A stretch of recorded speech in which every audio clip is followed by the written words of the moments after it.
bine de un an am revenit în Piatra Mare. De data aceasta a fost cu surprize, dintre care mai plăcute.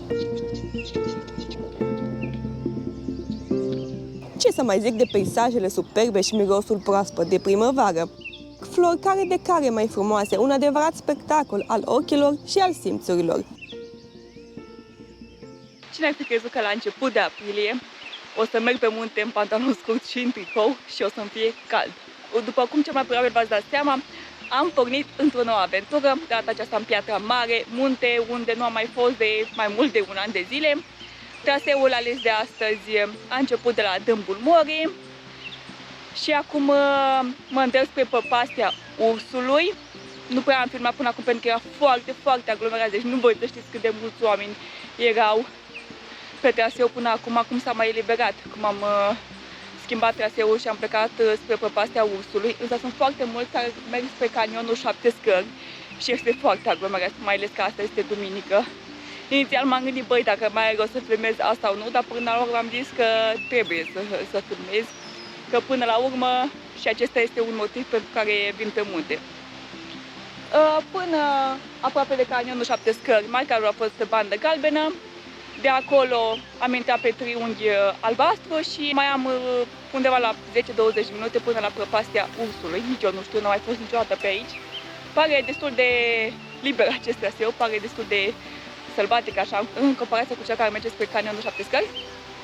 Dar este o zi foarte frumoasă, deci este o vreme foarte, foarte plăcută, cam cald, mult prea cald pentru această perioadă, dar asta este acum.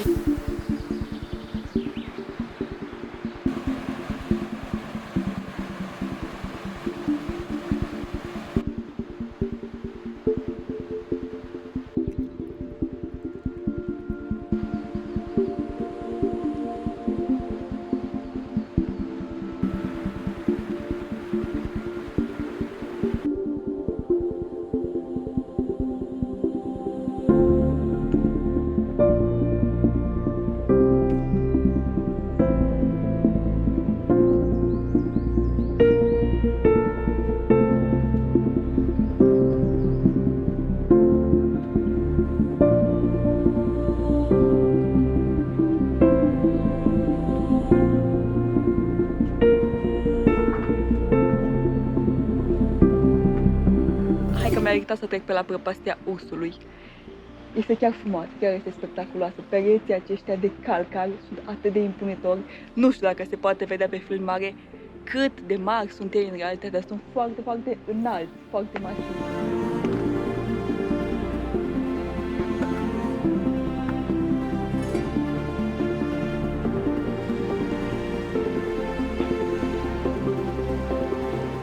După ce am ieșit din Prăpastia Urșilor, am continuat pe Valea Urșilor până la intersecția cu drumul familiar, iar din acest punct mai am încă foarte puțin până la cabana Piatra Mare.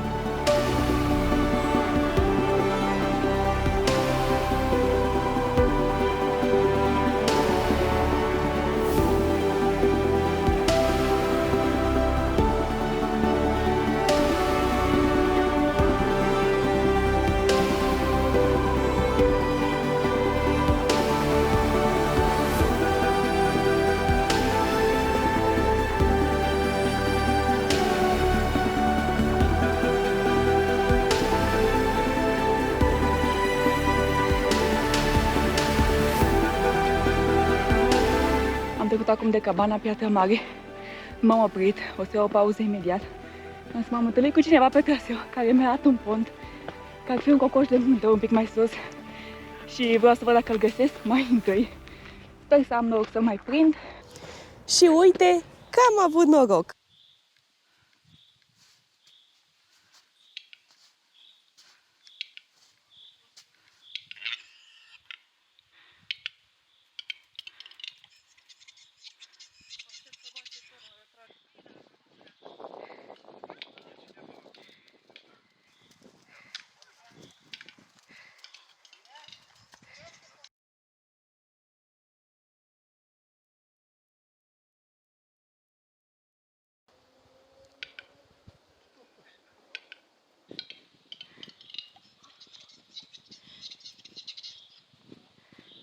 Nu vreți să știți ce viteză am băgat acum la deal ca să prind cocoșul de munte și l-am prins. Dacă nu mă grăbeam, tot acolo era, pentru că era destul de liniștit, își făcea el dansul lui. Dar nu am putut să mă apropii foarte tare de el pentru că devenea agresiv. Dacă te apropiai de el un pic mai mult, devenea agresiv și mai bine e să stai deoparte. L-am prins cât de cât, ați văzut cu camera, chiar l-am prins destul de bine, deși dacă aș fi avut o distanță focală mai mare, puteam să-l prind mult mai bine, să prind mult mai multe detalii din el. Însă sunt foarte fericită, mă mulțumesc și cu atât. Și pe această cale țin să mulțumesc persoanei care mi-a spus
Dar ce priveliște frumoasă am aici!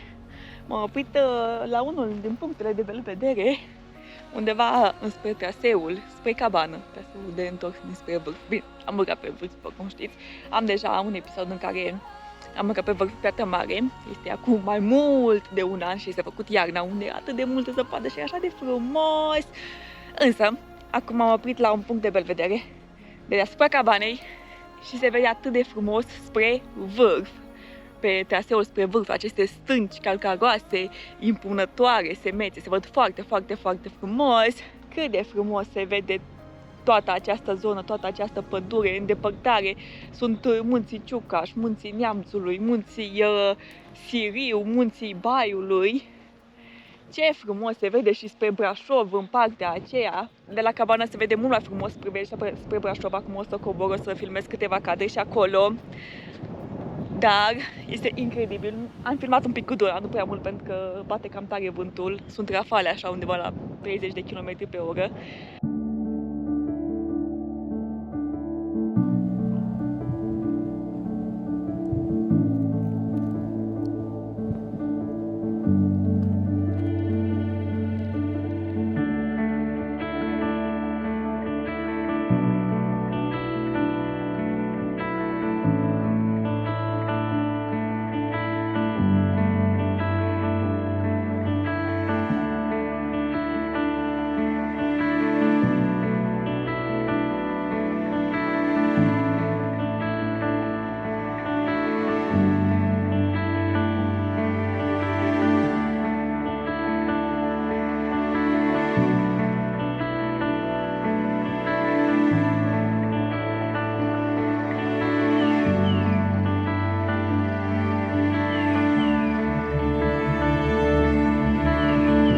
Am terminat sesiunea video de sus din Poiana, de lângă cabana Piatra Mare. Foarte frumos se vedea de acolo, Doamne, cât aș mai fi stat o oră, două, însă ce să-i faci? Este trecut de ora 3, este 3:30 și eu trebuie să ajung jos și plus că ar trebui să mai filmez și un pic acest traseu. Așa că nu cred că mai aveam cum să stau prea mult pe acolo, însă e foarte frumos. Data trecută când v-am zis, când am fost în Piatra Mare, am fost iarna și era tot așa super frumos, dar era foarte frig, era foarte multă zăpadă și mi-a plăcut foarte mult. Atunci am urcat și am coborât pe drumul familiar, acum am făcut cumva un alt traseu, am fost până prăpastia Ursului și acum cobor spre canionul 7 Scări. Adică este doar o mică porțiune de traseu, s-a intersectat cu ce am făcut data trecută.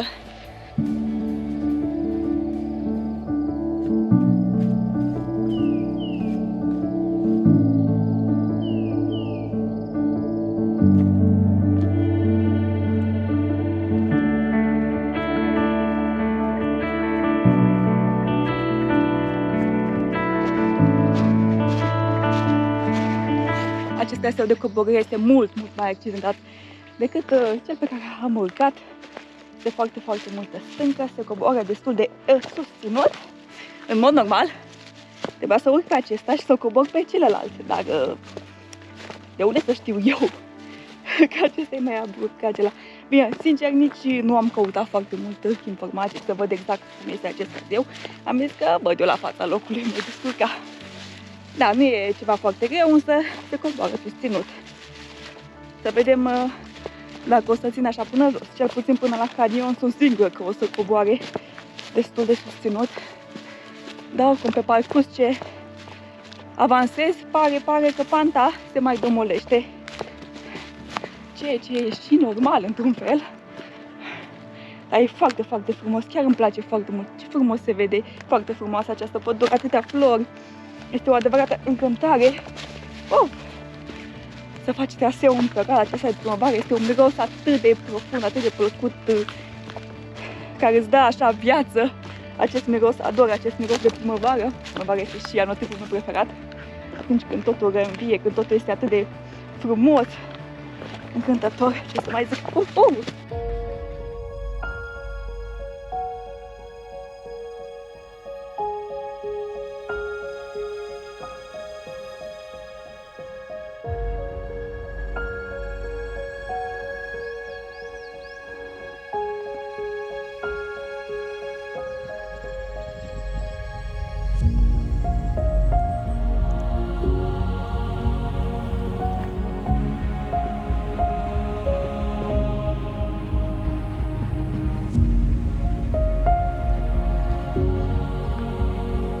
Din păcate, de aici am avut o problemă cu GoPro-ul și nu am mai înregistrat sunetul. Probabil că spuneam ceva interesant. Nu mai amintesc exact. Important este că sunt pe traseul de ocolire al canionului și urmează imediat câteva cadre superbe cu peisajul și pădurea de sus pe care nu trebuie să le ratați.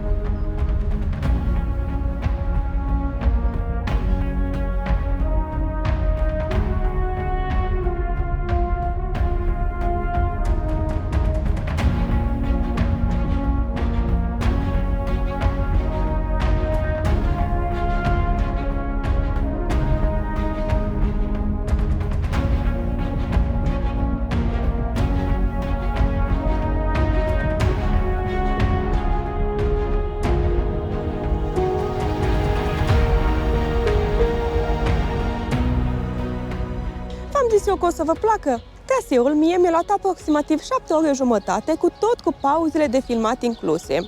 Am plecat de la Dâmbul Morii, după prăpastia Urșilor, apoi cabana Piatra Mare, urmată de coborârea spre canionul 7 Scări și final din nou Dâmbul Morii. Aici este și finalul traseului, însă nu uitați că noi ne vedem ca de obicei în următoarea aventură.